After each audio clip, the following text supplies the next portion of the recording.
the biggest thing that should have happened was somebody needed to be able to pull an alarm and say, get him off the stage, because there was plenty of time to get him off the stage. Yeah, it Do you seemed think like the that was police the case. officers and the Secret Service officers all have the same radio frequencies? No, they don't. See, that's horrible.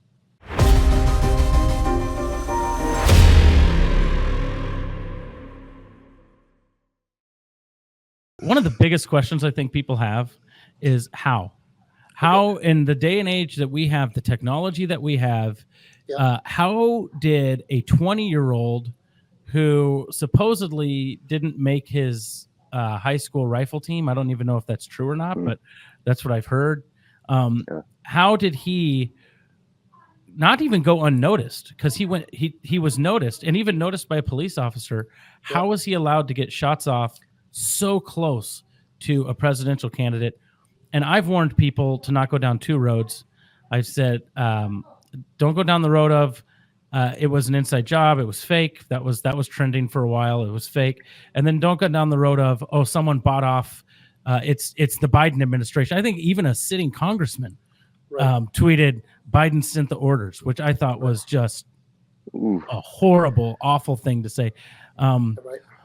So I always say, don't contribute to malice what you could contribute to stupidity or something like that.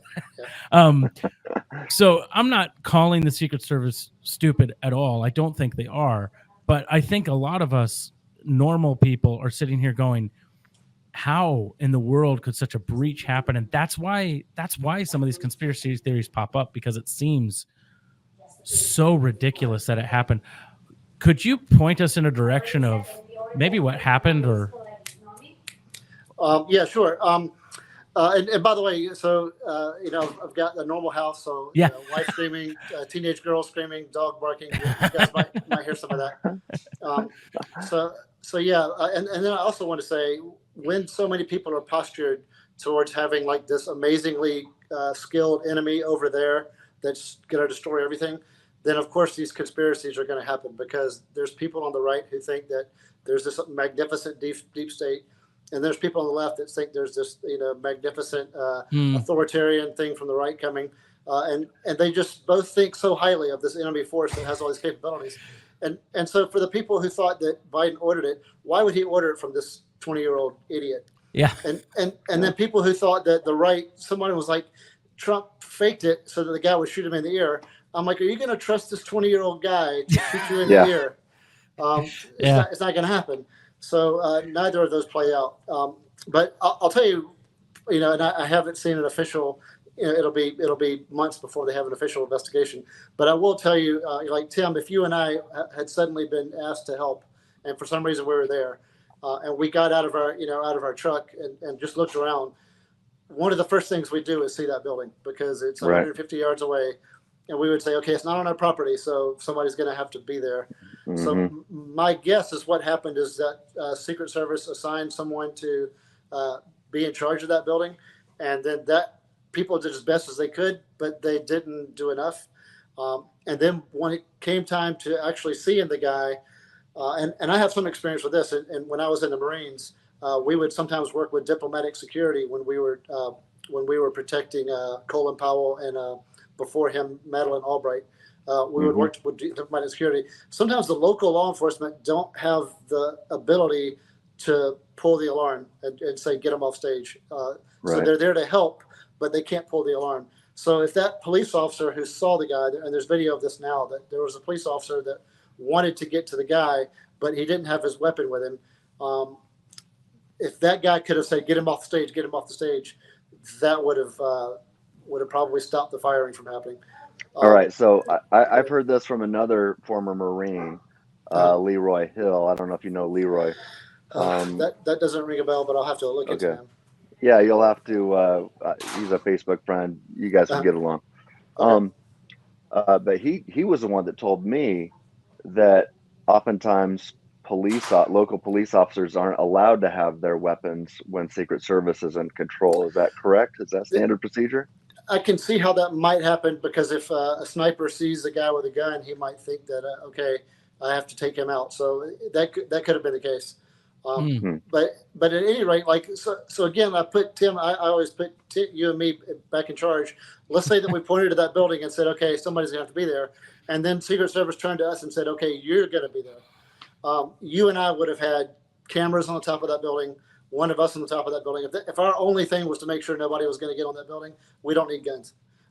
And if somebody was gonna overpower us, we would know how to set off fireworks or something to get the man off the stage. So you and I would have handled that. So somebody dropped the ball in terms of not letting the kid get up onto the building. The snipers, I want to talk about the snipers because they have a really hard job, and I know they're going to lose their job if they haven't already. But I want to defend them a little bit. They're not even going to look at that building that's 150 yards away because they're like, nobody's getting there. This is the Secret Service. Nobody's going to get to this building that's right over here, a football field away from us. Yeah. They're looking a mile away. Yeah, that's what I heard. I heard they're looking 500 plus yards. Yes. I want to defend them a little bit for someone to go, no, it's actually right under, that took some, that took a lot of communication and they weren't ready for that. I don't want to say blame, but I would say because I wasn't there, but I do want to say that if, again, Tim and I were responsible for it, I think I counted 18 buildings in a mile radius from that stage. Tim and I probably would have had someone by name and by face in charge of each of those buildings who could set off fireworks or something that said, if you hear this alarm, take them off the stage. And that will happen from now on. That will happen, but that didn't happen the other day. So that's interesting. The sniper. So there's that infamous video now of the sniper who has his head down and then his head pops up. Right. If you're trying to figure out what's going on there, is that maybe him looking far off and then noticing, or maybe there's something in the radio? Right. Yeah. I think it was probably momentary shock. I think he was about to say, I cannot believe that I'm the counter sniper and there's a sniper on this roof 150 yards away from me. And it probably took him by surprise. And then he re-engaged and fired the shot just, a little bit too late. Yeah. I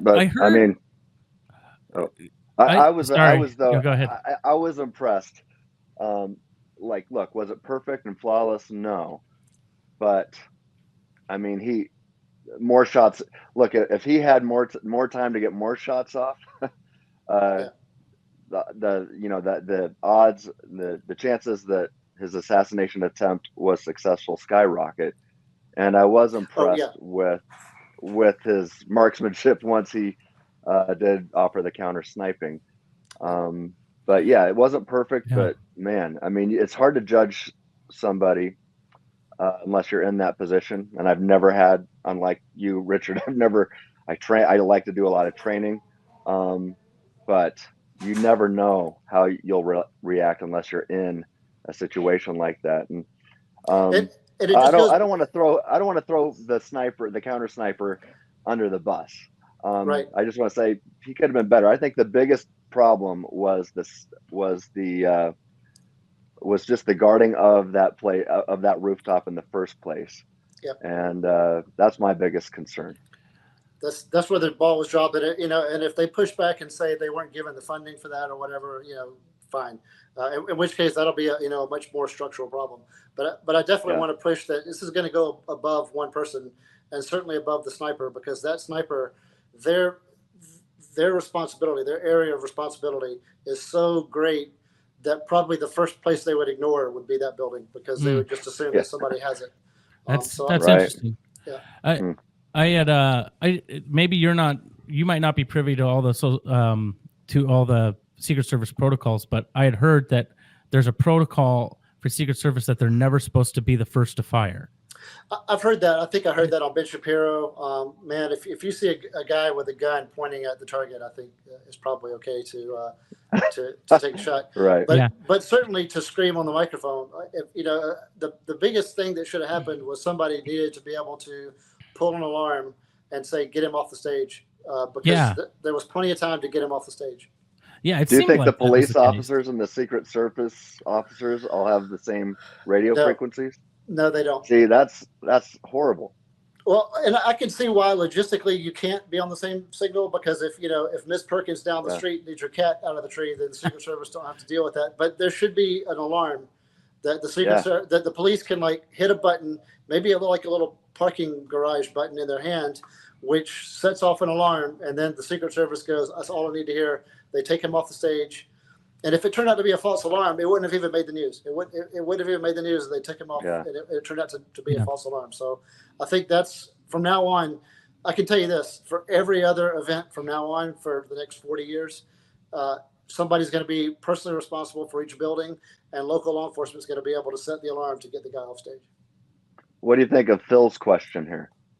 I can't read it. What does it say? Oh, he said, Richard, this is Phil Bear, by the way. Right. He says, Richard, can you comment on why drones were not in use that day? Wouldn't they have been an effective preventative measure? Yeah, and actually, I'm glad he said that, because I think there will be a lot more drones now because of this. I don't know Secret Service protocol. I do know this about Secret Service because I have worked with them a lot, especially whenever the Super Bowls come here to Phoenix. The Secret Service takes over. They're in charge of all that. And I know one thing about their protocol is they change it. So if their protocol, I think they came to Phoenix in 2013, and their protocol then was one thing, and then 8 or 9 years later, when they came here recently, it was a different thing. So whatever Secret Service protocol is, they change it because they don't want people to look up their protocol and then make adjustments. Yeah. But drones is a really, really good idea now, and I think we're going to see more of that. That's a great question. Do you think, if you were to put on your prognostication cap, do you think the head of the Secret Service, Cheadle, I think is her name, should she resign? Will she resign? Does this go to the top? I would, if I was on the Secret Service, I would resign after that. I don't Everybody? know what she's going to do. Well, if I was in charge, if I was the ultimate person, because the biggest thing is whoever got out of the truck, because they had a couple of weeks to look at it. Whoever got it out of the truck saw that building, and then they said, we got to take care of that. So at some point, maybe the lead person in charge of the whole detail, somebody didn't have enough clear communication so that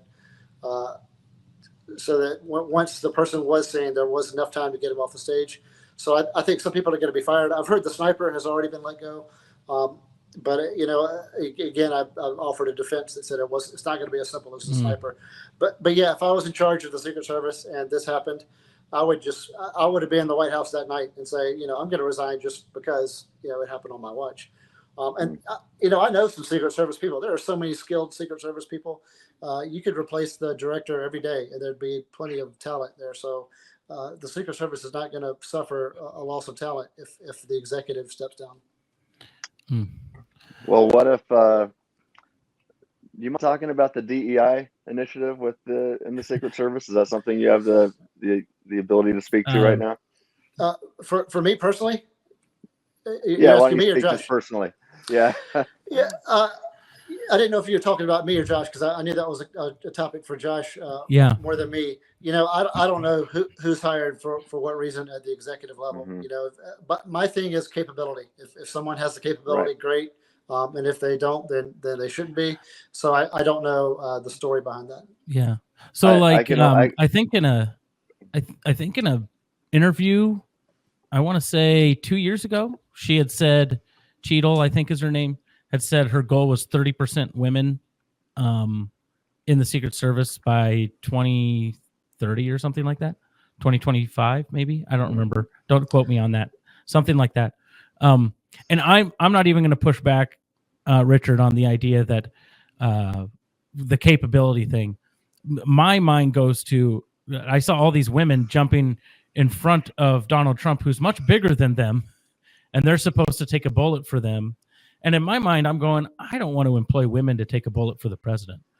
To do security, that's fine. But to me, it's like, I want men that are as big or bigger than the person to be able to jump. And I'll say this. I loved seeing the fact that some of these women ran to protect him. They did their jobs. Great job, ladies. Great job. But when you see the fact that, it made for a great photo op that Trump was able to do this, But really, it seems to me that he should have just been completely covered by guys that were bigger than him, or at least some people that were bigger than him. It didn't seem like he was completely secure at that point. But yeah, I probably wouldn't have even stood him up. I probably would have dragged him off while he was in the prone position. But wow. Yeah. But that's just great photo op though. It made for the best photo. Well, I mean, most iconic political image we've probably ever seen. And what if he said while he was huddled down there? What if he was like, "Hey guys, I'm going to stand up, and if you push back, that's assault." So maybe he was going to stand up. There was a hot mic there, and he wanted his shoes. My deal with that is, like, if you watch the whole video, they say shooters down, and they say we're clear, and that's when they let him stand up. But then I heard someone say, well, you're never supposed to do that because that could have been a distraction and there could have been another shooter somewhere else. Right. So really, they shouldn't have let him stand back up. They should have said, yeah, that shooter's down, but we're still not sure if the area is secure. Right. And so they hush it. In fact, I'd have all kinds of alarms, because if I heard that the shooting came from that building 150 yards away, I'd be like, that's an insider. That's somebody that's probably a good guy, because nobody bad could get there. Not realizing that somebody bad did get there, I wouldn't have stood him up either. But again, I'm not a Secret Service guy. I'm just saying that, and I have hindsight. Obviously, hindsight. Yeah. The Monday morning quarterback. Yes. It's an easy thing to do. I've told people, even on Sunday when we were having this conversation about some of this at church, I said, I'm not going to second guess, like, because some people were even making fun of the women not being able to holster her weapon. And I was like, this might have been her third detail or whatever. Right. And you just don't know exactly how you're going to respond in all of those situations. Right. Her head was on a swivel. I'm not going to disparage anybody because you don't know how you would respond. But that's right. So I get that. It just seems to me that it is in such a contentious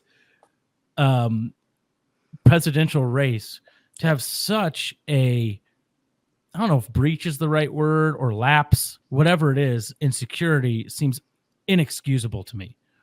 Right. I do think we need to ramp up our security given our posture right now. I think that should be, and it's going to happen now, but unfortunately, like always, it takes an incident before it happens. Yeah. And RFK Jr. doesn't even have Secret Service because he wasn't even former president. Do you think he gets some now? I don't know. I don't know if that's going to happen or not. He better, especially given his family's past, right, of being assassinated. It seems like somebody might want to make him a target. So yeah. Okay, so let's keep moving. We've talked about that a lot. That was really helpful, Richard. It helped dispel some things. So hopefully maybe we can even just clip that part, and hopefully some people can see it.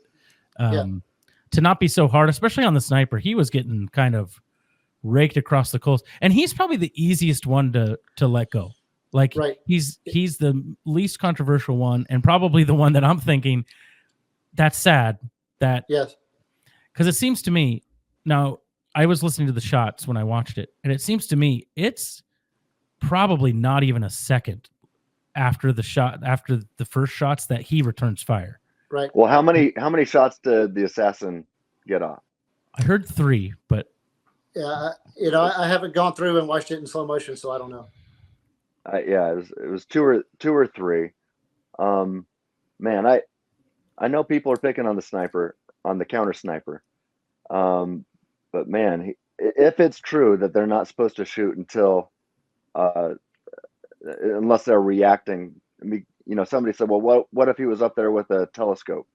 And I think it was Shapiro that said, look, if you're dumb enough to climb up on top of a rooftop without authorization with a telescope, you deserve to get shot.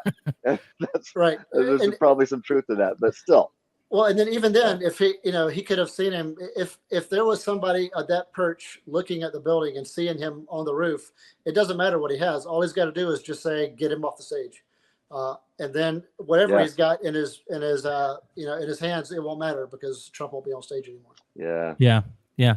Well, and Richard, I think you had said that it might have been more than Trump that was even the target because he had explosives. Right. Yeah. He could have been there to do a bunch of stuff. Maybe his dream might have just been to do whatever damage he could. And then when he realized that he could get on top of that building, he probably couldn't realize his great luck that he got that close. And if he had time to, I don't know how many of your listeners have ever fired a rifle. I was in the Marines for 10 years and I kept firing that same weapon pretty much since. From 150 yards, you're not going to miss. You could be in 5th grade. Mm-hmm. If you know how to aim, you're not going to miss, even a headshot with that rifle. He didn't have time to really take aim because he knew that officer was coming. He had already swiveled to address the officer and then swiveled back to try and squeeze off some rounds. If he had a few seconds with nobody pressuring him, that would have been a video that would have been much more dynamic. Oh yeah. Oof. Yeah. And there were civilians on the ground yelling too, so I'm sure he could hear that. So he knew he was on short time. Yeah. But you're right. You're right that he had explosives too. He was hoping to get off a few shots, then get into his car and do some more stuff, some more damage. Yeah.